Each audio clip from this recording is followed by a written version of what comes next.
मित्रों, इन महाशय को तो आप जानते ही होंगे। इनका नाम है रघुराम राजन और ये आरबीआई के गवर्नर रह चुके हैं। और इनकी एक और ख़ासियत ये है कि इन्होंने राहुल गांधी के साथ भारत जोड़ो यात्रा में भाग भी लिया था। ये मोदी के विरोधी रहे हैं और आज भी हैं। और क्योंकि मोदी कह रहे हैं कि वो भारत को 2047 तक विकसित राष्ट्र बनाना चाहते हैं, तो इनका ये धर्म हो जाता है कि ये प्रूव करना चाहें कि ऐसा नहीं हो सकता।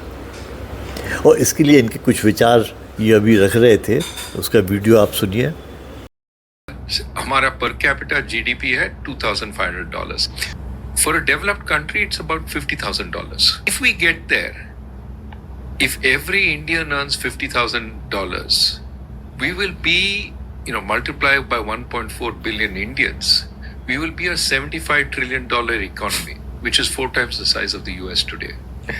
तो आप देख रहे हैं, उनका कहना ये है कि अगर भारत को विकसित राष्ट्र बनना है तो अमेरिका की बराबरी करने के लिए उसको अपनी जीडीपी $75 ट्रिलियन ले जानी होगी, जो कि एक असंभव फिगर लगती है।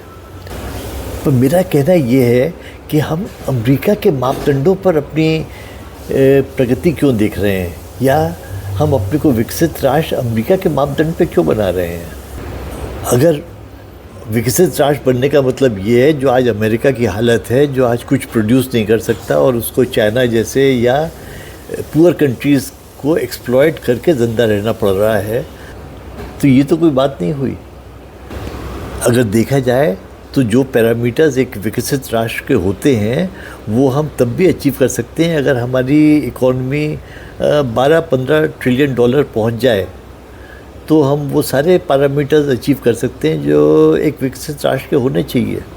तो उससे ज़्यादा जाना भी नहीं चाहिए, क्योंकि उसके बाद जो है उन विकसित राष्ट्रों का पतन होना शुरू हो जाता है, क्योंकि फिर वो इतनी रिच हो जाती है उनकी जीडीपी पर कैपिटा कि फिर वो काम करने लायक नहीं रह जाते हैं। वो कोई चीज़ इकोनॉमिकली बना नहीं सकते। जितने पैसे में अमेरिकन्स एक साइंटिफिक फिक्शन मूवी बनाते हैं, उतने पैसे में तो हमने रियल सैटेलाइट जो है चांद को भेज दिया था। तो वी आर नॉट कंपेरेबल। पिछले 4-5 साल की मेहनत करके हमारी डिफेंस इंडस्ट्री वहाँ पहुँच गई है जहाँ हम बड़े बड़े देशों को टक्कर दे रहे हैं, जो कि पिछले 50 साल से वेपन्स बना रहे हैं। तो ये अमेरिकन यूनिवर्सिटीज़ में पढ़े या पढ़ा रहे बुद्धिजीवी जो हैं, ये सिर्फ अमेरिकन सिस्टम्स के ऊपर ही अपने सारी एनालिसिस बेस कर सकते हैं, जो कि हमारे देश में फिट नहीं होती। आपका क्या विचार है मित्रों, ज़रूर बताएं। Thanks for watching. Good bye.